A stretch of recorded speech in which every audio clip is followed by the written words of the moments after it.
বাংলা চলচ্চিত্রের এক উজ্জ্বল নক্ষত্র তিনি। অভিনয় ও অসাধারণ ব্যক্তিত্ব দিয়ে যিনি দশকের পর দশক দর্শকের হৃদয় জয় করে আছেন তিনি সোহেল রানা।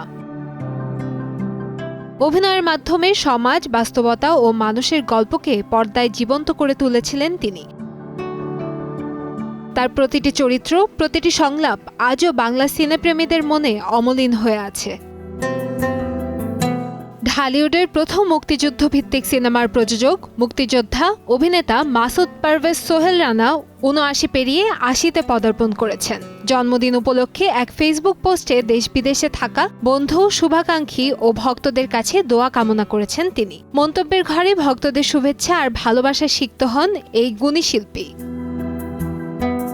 ১৯৪৭ সালের ২১শে ফেব্রুয়ারি ঢাকায় জন্মগ্রহণ করেন মাসুদ পারভেজ। ছাত্র জীবনে ছিলেন তুখোড় ছাত্রনেতা। ১৯৭১ সালে মহান মুক্তিযুদ্ধে সক্রিয়ভাবে অংশ নেন তিনি। স্বাধীনতার পর যুক্ত হন বাংলাদেশের চলচ্চিত্র অঙ্গনের সঙ্গে। প্রযোজক ও পরিচালক হিসেবে নিজের নাম মাসুদ পারভেজ ব্যবহার করলেও অভিনেতা হিসেবে আত্মপ্রকাশ করেন সোহেল রানা নামে।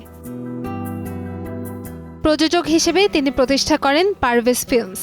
এই প্রযোজনা প্রতিষ্ঠান থেকেই চাষী নজরুল ইসলামের পরিচালনায় নির্মিত হয় বাংলাদেশের প্রথম মুক্তিযুদ্ধভিত্তিক পূর্ণদৈর্ঘ্য চলচ্চিত্র ওরা ১১ জন।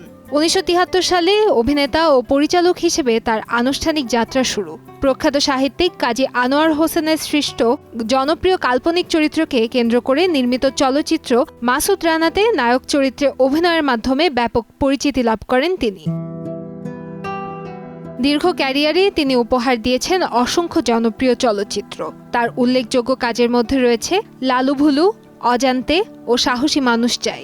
অভিনয়ের দক্ষতার স্বীকৃতি হিসেবে ২ বার শ্রেষ্ঠ অভিনেতা এবং ১ বার শ্রেষ্ঠ পার্শ্ব চরিত্রে অভিনেতা হিসেবে জাতীয় চলচ্চিত্র পুরস্কার অর্জন করেন তিনি। পাশাপাশি পেয়েছেন আজীবন সম্মাননা সহ অসংখ্য পুরস্কার। কান্তাময়ী স্নেহা, সময় সংবাদ, ঢাকা।